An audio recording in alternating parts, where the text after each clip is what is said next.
everyone. As promised, I'm going to read the first chapter of Harry Potter. If I mispronounce anything or say words weird, hello, this is my dog Sparky. Please be patient with me. I have included a roaring fire. If any of you want to know about some of my stuff in my house, my brother got this for us for Christmas. This is an outline of the roadmap for Monaco, the F1 track.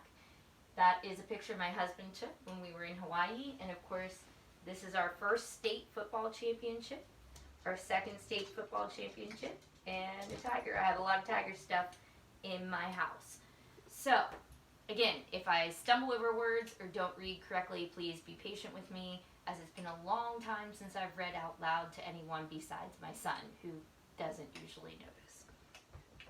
Chapter 1, The Boy Who Lived. Mr. and Mrs. Dursley of number 4 Privet Drive were proud to say that they were perfectly normal. Thank you very much. They were the last people you'd expect to be involved in anything strange or mysterious, because they just didn't hold with such nonsense. Mr. Dursley was the director of a firm called Grinnings, which made drills. He was a big, beefy man with hardly any neck, although he did have a very large mustache. Mrs. Dursley was thin and blonde and had nearly twice the usual amount of neck, which came in very useful as she spent so much of her time craning over garden fences, spying on the neighbors. The Dursleys had a small son called Dudley, and in their opinion there was no finer boy anywhere. The Dursleys had everything they wanted, but they also had a secret, and their greatest fear was that someone would discover it. They didn't think they could bear it if anyone found out about the Potters. Mrs. Potter was Mrs. Dursley's sister, but they hadn't met for several years. In fact, Mrs. Dursley pretended she didn't have a sister, because her sister and her good-for-nothing husband were as un-Dursleyish as it was possible to be. The Dursleys shuddered to think what the neighbors would say if the Potters arrived in the street. The Dursleys knew that the Potters had a small son too, but they had never even seen him. This boy was another good reason for keeping the Potters away. They didn't want Dudley mixing with a child like that. When Mr. and Mrs. Dursley woke up on the dull, gray Tuesday our story starts, there was nothing about the cloudy sky outside to suggest that strange and mysterious things would soon be happening all over the country. Mr. Dursley hummed as he picked out his most boring tie for work, and Mrs. Dursley gossiped away happily as she wrestled a screaming Dudley into his high chair. None of them noticed a large tawny owl flutter past the window. At 8:30, Mr. Dursley picked up his briefcase, pecked Mrs. Dursley on the cheek, and tried to kiss Dudley goodbye, but missed because Dudley was now having a tantrum and throwing his cereal at the walls. "Little tyke," chortled Mr. Dursley as he left the house. He got in his car and backed out of number 4's drive. It was on the corner of the street that he noticed the first sign of something peculiar: a cat reading a map. For a second, Mr. Dursley didn't realize what he had seen. Then he jerked his head to look around again. There was a tabby cat standing on the corner of Privet Drive, but there wasn't a map in sight. What could he have been thinking of? It must have been a trick of the light. As Mr. Dursley blinked and stared at the cat, it stared back. As Mr. Dursley drove around the corner and up the road, he watched the cat in his mirror. It was now reading the sign that said Privet Drive. No, looking at the sign. Cats couldn't read maps or signs. Mr. Dursley gave himself a little shake and put the cat out of his mind. As he drove towards town, he thought of nothing except a large order of drills he was hoping to get that day. But on the edge of town, drills were driven out of his mind by something else. As he sat in the usual morning traffic jam, he couldn't help notice there seemed to be a lot of strangely dressed people around. People in cloaks. Mr. Dursley couldn't bear people who dressed in funny clothes, the get-ups you saw on young people. He supposed this was some stupid new fashion. He drummed his fingers on the steering wheel, and his eyes fell on a huddle of these weirdos standing quite close by. They were whispering excitedly together. Mr. Dursley was enraged to see that a couple of them weren't young at all. Why, that man had to be older than he was, and wearing an emerald green cloak. The nerve of him! But then it struck Mr. Dursley that this was probably some silly stunt. These people were obviously collecting for something. Yes, that would be it. The traffic moved on, and a few minutes later Mr. Dursley arrived in the Grinnings parking lot, his mind back on drills. Mr. Dursley always sat with his back to the window in his office on the 9th floor. If he hadn't, he might have found it harder to concentrate on drills that morning. He didn't see the owls swooping past in broad daylight, though people down in the street did. They pointed and gazed open-mouthed as owl after owl sped ahead. Most of them had never even seen an owl at nighttime. Mr. Dursley, however, had a perfectly normal, owl-free morning. He yelled at 5 different people. He made several important telephone calls and shouted a bit more. He was in a very good mood until lunchtime, when he thought he'd stretch his legs and walk across the road to buy himself a bun from the bakery. He'd forgotten all about the people in cloaks until he passed a group of them next to the baker's. He eyed them angrily as he passed.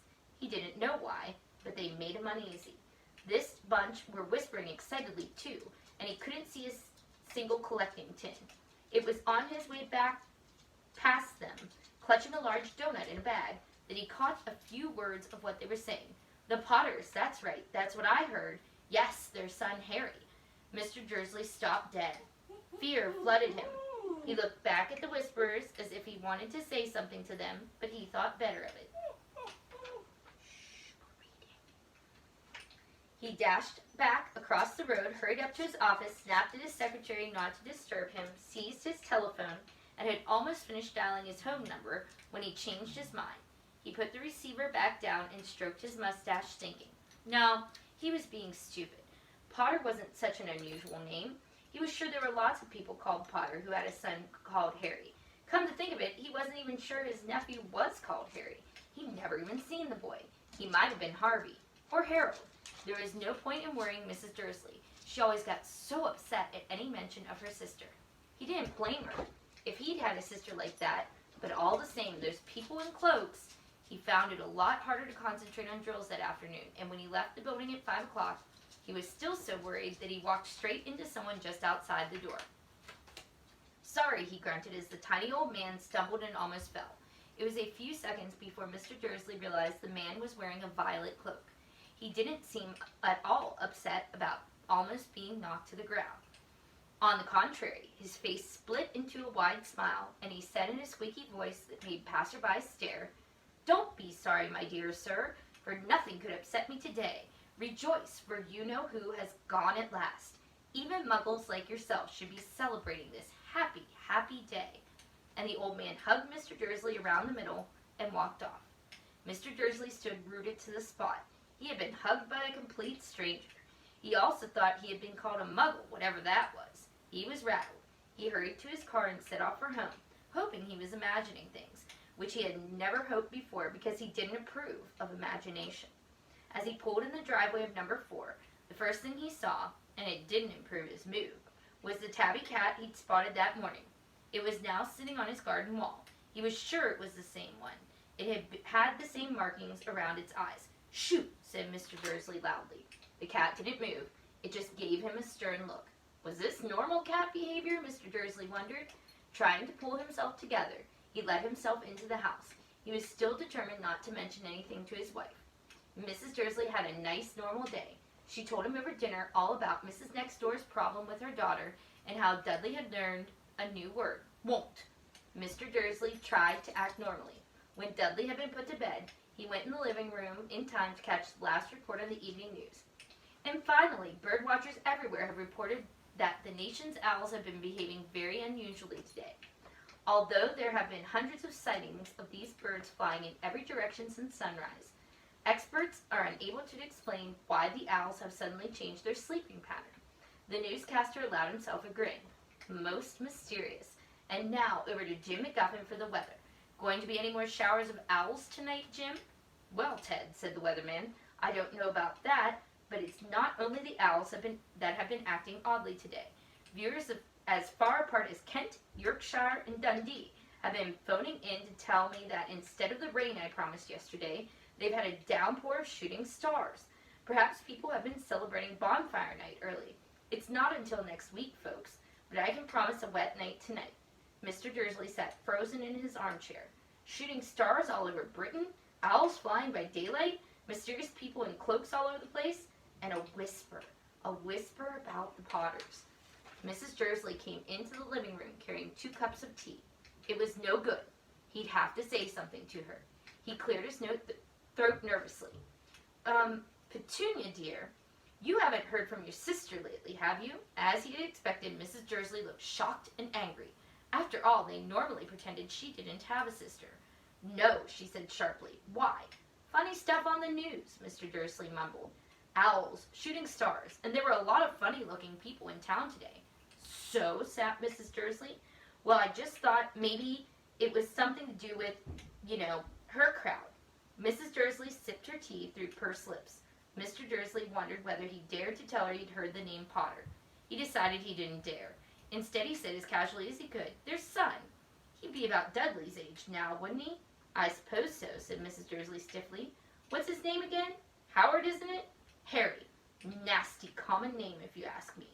"Oh, yes," said Mr. Dursley, his heart sinking horribly. "Yes, I quite agree." He didn't say another word on the subject as they went upstairs to bed. While Mrs. Dursley was in the bathroom, Mr. Dursley crept to the bedroom window and peered down into the front garden. The cat was still there. It was staring down Privet Drive as though it was waiting for something. Was he imagining things? Could all this have anything to do with the Potters? If it did, if it got out that they were related to a pair of...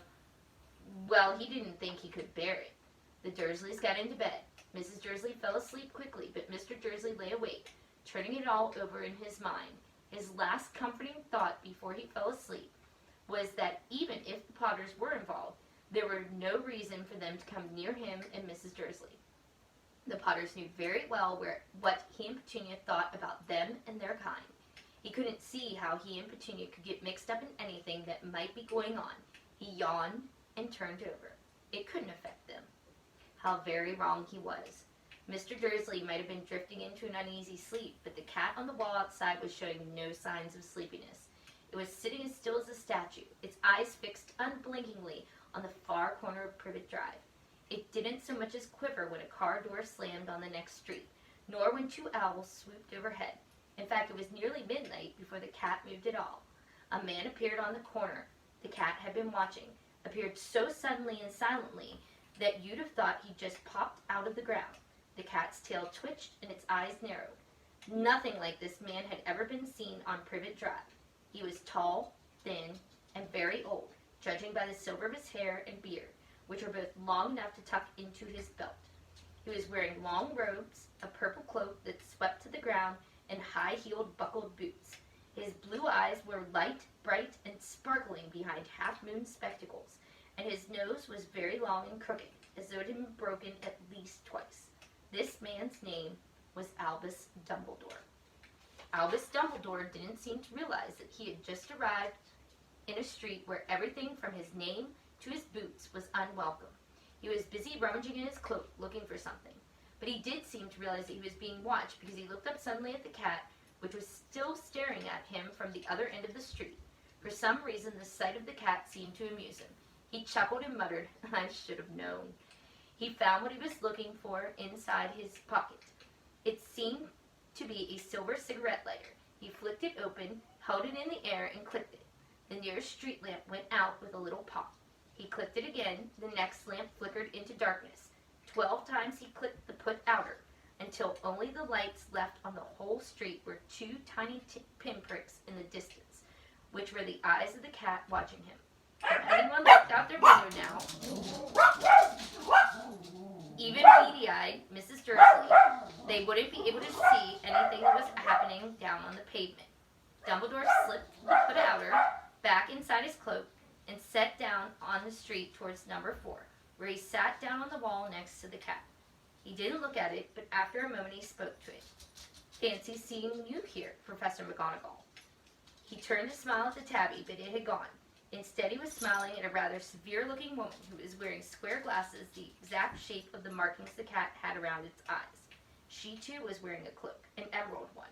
Her black hair was drawn into a tight bun. She looked distinctly ruffled.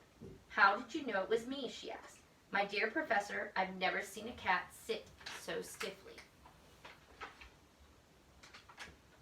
"You'd be stiff if you'd been sitting on a brick wall all day," said Professor McGonagall. "All day?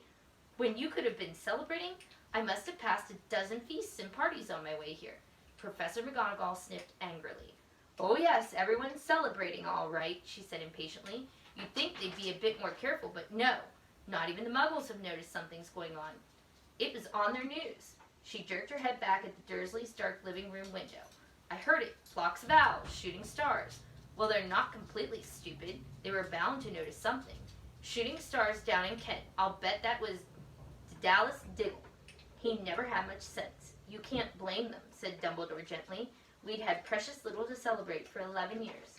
"I know that," said Professor McGonagall irritably, "but that's no reason to lose our heads. People are being downright careless, out on the streets in broad daylight, not even dressed in Muggle clothes, swapping rumors." She threw a sharp sideways glance at Dumbledore here, though hoping he was to tell her something, but he didn't, so she went on. "A fine thing it would be if, on the very day you-know-who seems to have disappeared at last, the Muggles found out about us all." "I suppose he really has gone, Dumbledore." "It certainly seems so," said Dumbledore. "We have much to be thankful for. Would you care for a lemon drop?" "A what?" "A lemon drop. They're a kind of Muggle sweet I'm rather fond of." "No, thank you," said Professor McGonagall coldly, as though she didn't think this was the moment for lemon drops. "As I said, even if you-know-who has gone, my dear Professor, surely a sensible person like yourself can call him by his name. All this you-know-who nonsense. For 11 years I've been trying to persuade people to call him by his proper name. Voldemort." Professor McGonagall flinched, but Dumbledore, who was unsticking 2 lemon drops, seemed to not notice. "It all gets so confusing if we say you-know-who. I have never seen any reason to be frightened of saying Voldemort's name." "I know you haven't," said Professor McGonagall, sounding half exasperated, half admiring. "But you're different. Everyone knows you're the only one you-know-who. All right, Voldemort was frightened of." "You flatter me," said Dumbledore calmly. "Voldemort had powers I will never have. Only because you're too, well, noble to use them. It's lucky it's dark. I haven't blushed this much since Madame Pomfrey told me she liked my new earmuffs." Professor McGonagall shot a sharp look at Dumbledore and said, "The owls are nothing next to the rumors that are flying around. You know what everyone's saying about why he's disappeared? About what finally stopped him?" It seemed that Professor McGonagall had reached the point she was most anxious to discuss, the real reason she had been waiting on a cold, hard wall all day, for neither as a cat nor as a woman had she fixed Dumbledore with such a piercing stare as she did now. It was plain that whatever everyone was saying, she was not going to believe it until Dumbledore told her it was true. Dumbledore, however, was choosing another lemon drop and did not answer. "What they're saying," she pressed on, "is that last night Voldemort turned up in Godric's Hollow.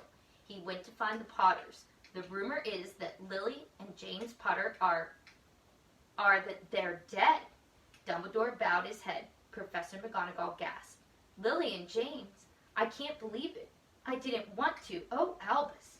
Dumbledore reached out and patted her on the shoulder. I know, he said heavily. Professor McGonagall's voice trembled as she went on. "That's not all. They're saying he tried to kill the Potter's son, Harry. But he couldn't. He couldn't kill that little boy. No one knows why or how, but they're saying that when he couldn't kill Harry Potter, Voldemort's power somehow broke, and that's why he's gone." Dumbledore nodded glumly. It's true?" faltered Professor McGonagall. "After all he's done, all the people he's killed, he couldn't kill a little boy? It's just astounding. Of all the things to stop him. But how in the name of heaven did Harry survive?" "We can only guess," said Professor Dumbledore. "We may never know." Professor McGonagall pulled out a lace handkerchief and dabbed at her eyes beneath her spectacles. Dumbledore gave a great sniff as he took a golden watch from his pocket and examined it. It was a very odd watch. It had 12 hands, but no numbers. Instead, little planets were moving around the edge. It must have made sense to Dumbledore, though, because he put it back in his pocket and said, "Hagrid's late. I suppose it was he who told you I'd be here, by the way." "Yes," said Professor McGonagall, "and I don't suppose you're going to tell me why you're here of all places." "I've come to bring Harry to his aunt and uncle. They're the only family he has left now." You can't mean the people that live here," cried Professor McGonagall, jumping to her feet and pointing at number 4. "Dumbledore, you can't. I've been watching them all day. You couldn't find 2 people who are less like us. And they've got this son. I saw him kicking his mother all the way up the street, screaming for sweets. Harry Potter come and live here?" "It's the best place for him," said Dumbledore firmly. His aunt and uncle will be able to explain everything to him when he is older. I've written him a letter. A letter? Repeated Professor McGonagall faintly, sitting back down on the wall. Really, Dumbledore, you think you can explain this all in a letter? These people will never understand him. He'll be famous, a legend. I wouldn't be surprised if today was known as Harry Potter Day in the future. There will be books written about Harry. Every child in our world will know his name. Exactly, said Dumbledore, looking very seriously over the top of his half-moon glasses. It would be enough to turn any boy's head. Famous before he can walk and talk. Famous for something he won't even remember. Can't you see how much better off he'll be growing up away from all of that until he's ready to take it? Professor McGonagall opened her mouth, changed her mind, swallowed, and then said, yes, you're right, of course. But how is the boy getting here, Dumbledore? She eyed his cloak suddenly as though she thought he might be hiding Harry underneath it. Hagrid's bringing him. You think it wise to trust Hagrid with something as important as this? I would trust Hagrid with my life, said Dumbledore. I'm not saying his heart isn't in the right place, said Professor McGonagall grudgingly, but you can't pretend he's not careless. He does tend to. What was that? A low rumbling sound had broken the silence around them.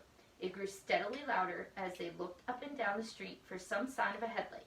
It swelled to a roar as they both looked up at the sky, and a huge motorcycle fell out of the air and landed on the road in front of them. If the motorcycle was huge, it was nothing to the man sitting astride it. He was almost twice as tall as a normal man, and at least 5 times as wide. He looked simply too big to be allowed, and so wild. Long tangles of bushy black hair, and his beard hid most of his face. He had hands the size of trash can lids, and his feet in their leather boots were like baby dolphins. In his vast muscular arms he was holding a bundle of blankets. Hagrid, said Dumbledore, sounding relieved. At last, and where did you get that motorcycle? Borrowed it, Professor Dumbledore, sir, said the giant, climbing carefully off the motorcycle as he spoke. Young Sirius Black lent it to me. I've got him, sir. No problems, were there? No, sir. The house was almost destroyed, but I got him out all right before the muggles started swarming around. He fell asleep as we was flying over Bristol. Dumbledore and Professor McGonagall bent forward over the bundle of blankets. Inside, just visible, was a baby boy fast asleep. Under a tuft of jet black hair over his forehead, they could see a curiously shaped cut, like a bolt of lightning. Is that where? Whispered Professor McGonagall. Yes, said Dumbledore. He'll have that scar forever. Couldn't you do something about it, Dumbledore? Even if I could, I wouldn't. Scars can come in handy. I have one myself above my left knee that is a perfect map of the London Underground. Well, give him here, Hagrid. We'd better get this over with. Dumbledore took Harry into his arms and turned toward the Dursleys' house. Could I say goodbye to him, sir? Asked Hagrid. He bent his great shaggy head over Harry and gave him what must have been a very scratchy, whiskery kiss. Then suddenly Hagrid let out a howl like a wounded dog. Shh, hissed Professor McGonagall. You'll wake the muggles. Sorry, sobbed Hagrid, taking out a large spotted handkerchief and burying his face in it. But I can't stand it. Lily and James dead, and poor little Harry off to live with the muggles. Yes, it's all very sad, but get a grip on yourself, Hagrid, or we'll be found. Professor McGonagall whispered, patting Hagrid gingerly on the arm as Dumbledore stepped over the low garden wall and walked to the front door. He laid Harry gently on the doorstep, took a letter out of his cloak, tucked it inside Harry's blankets, and then came back to the other two. For a full minute, the three of them stood and looked at the little bundle. Hagrid's shoulders shook, Professor McGonagall blinked furiously, and the twinkling light that usually shone from Dumbledore's eyes seemed to have gone out. Well, said Dumbledore finally, that's that. We've no business staying here. We may as well go and join the celebrations. Yeah, said Hagrid in a very muffled voice. I'll be taking Sirius's bike back. Good night, Professor McGonagall. Professor Dumbledore, sir. Wiping his streaming eyes on his jacket sleeve, Hagrid swung himself onto the motorcycle and kicked the engine into life. With a roar, it rose into the air and off into the night. I shall see you soon, I expect, Professor McGonagall, said Dumbledore, nodding to her. Professor McGonagall blew her nose in reply. Dumbledore turned and walked back down the street. On the corner he stopped and took out the silver put-outer.